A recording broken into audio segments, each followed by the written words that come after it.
देखिए, उमा जी एक ऐसी राजनेता हैं शुभांगी, जो कभी भी मन की बातों को मन में नहीं रखती हैं। बल्कि उनको जानने वाले ये भी कहते हैं कि वो मन में रख ही नहीं सकती हैं।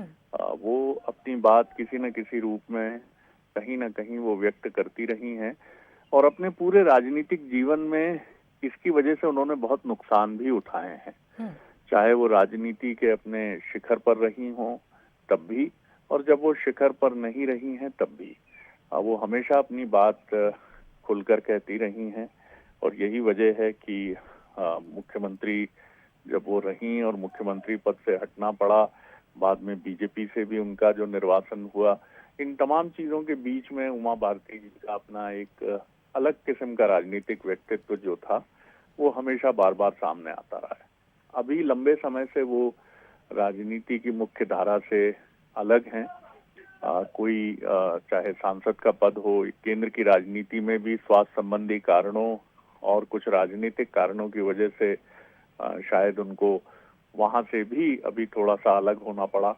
और मध्य प्रदेश की राजनीति में भी आप अभी कह सकते हैं कि वो एक सीनियर लीडर जरूर हैं, लेकिन अभी मुख्य धारा की राजनीति में वो शामिल नहीं है। और शायद ये भी एक वजह है कि किसी न किसी रूप में उनकी पीड़ा झलकती है। लेकिन मैं कहूंगा कि पीड़ा से अधिक वो जो बातें उन्होंने कही हैं, उन बातों के पीछे एक व्यवस्था का भी दर्द और दंश कहीं ना कहीं उनकी बातों में झलकता है। दरअसल अगर इसको दार्शनिक तरीके से समझें तो जीवन हो या राजनीतिक व्यवस्था हो, जब तक आप दिखते हैं तभी तक आपको समझा जाता है और आपके महत्व को महत्वपूर्ण माना जाता है।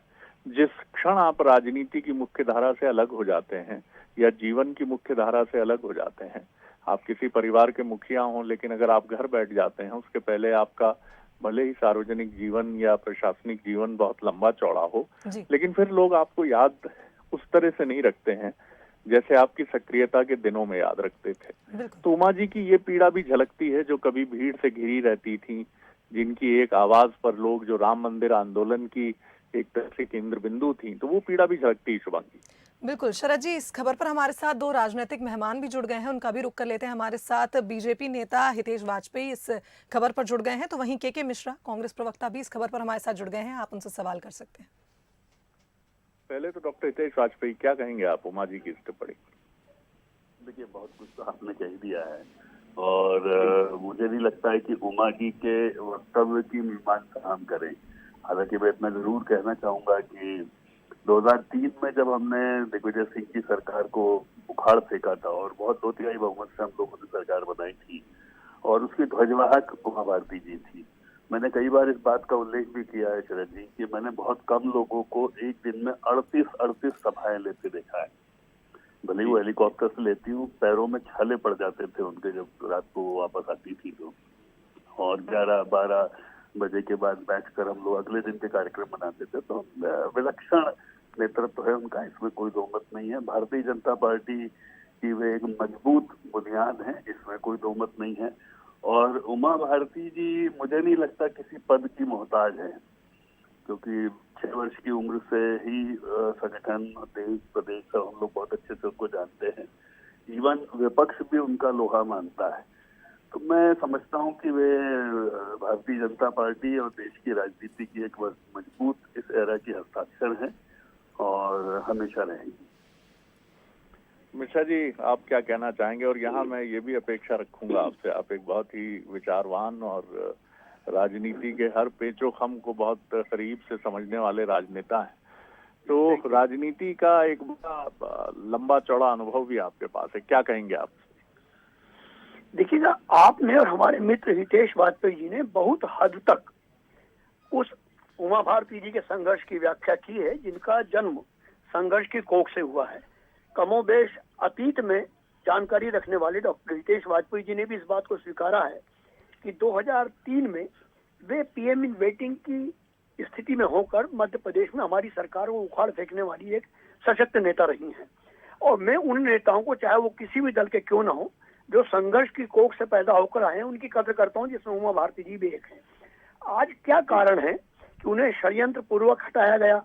आज क्या कारण है कि उन्हें उत्तर प्रदेश भेजा गया? आज क्या कारण है कि उन्हें केंद्रीय मंत्रिमंडल से भी हटा दिया गया?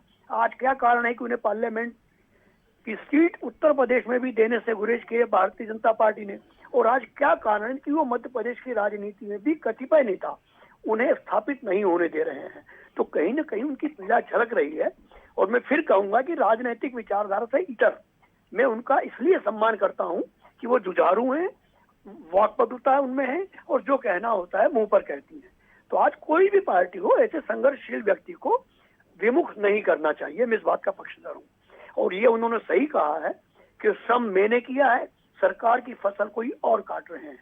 और मैं फिर कहना चाहूंगा कि भारतीय जनता पार्टी ने ही उन्हें षड्यंत्र पूर्वक हटाया था, क्योंकि वो स्थापित नेता थी, और यदि वो होती तो शायद आज की जो तस्वीर है वो चेहरे कहीं दिखाई नहीं देते, और शायद शिव शंकर पटेरिया जी जैसे कर्मठ लोगों को आत्महत्या भी नहीं करनी पड़ती। चलिए, मैं बहुत शुक्रिया करता हूं आप दोनों राजनेताओं का। शुभांगी, निश्चित तौर पर उमा जी, जैसा डॉक्टर हितेश वाजपेयी ने कहा और के मिश्रा जी ने भी उसका तत्काल अनुमोदन किया कि संघर्ष की कोख से निकली एक राजनेता है, बिल्कुल, और उनका महत्व अपनी जगह आज भी इंटैक्ट है।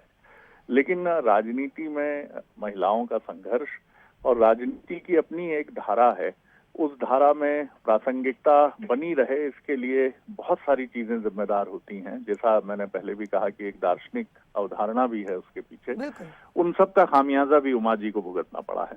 और आप बहुत शुक्रिया मेहमानों का। शुभांगी जी, शरद जी आपका भी बहुत धन्यवाद इस खबर पर हमारे साथ जुड़ने के लिए, तमाम जानकारी बातचीत के लिए। तो देखिए, कहीं ना कहीं पूर्व मुख्यमंत्री उमा भारती एक कुशल नेत्री हैं और राजनीति से उनका मोह नहीं छूटा है। इसके चलते समय समय पर बातों ही बातों में उनका दर्द भी बयां हो जाता है, और कहीं ना कहीं उन्होंने ये बात भी साफ कह दी है कि वो 2024 में फिर से चुनाव लड़ने की तैयारी कर रही हैं। उनका कहना है कि अब ना वो सांसद हैं और ना ही उचित प्रोटोकॉल के तहत उन्हें बुलाया जाता है, जिसके चलते उन्होंने अपना दर्द बयां किया और ये बात कही कि सरकार वो बनाती है लेकिन चलाता कोई और है।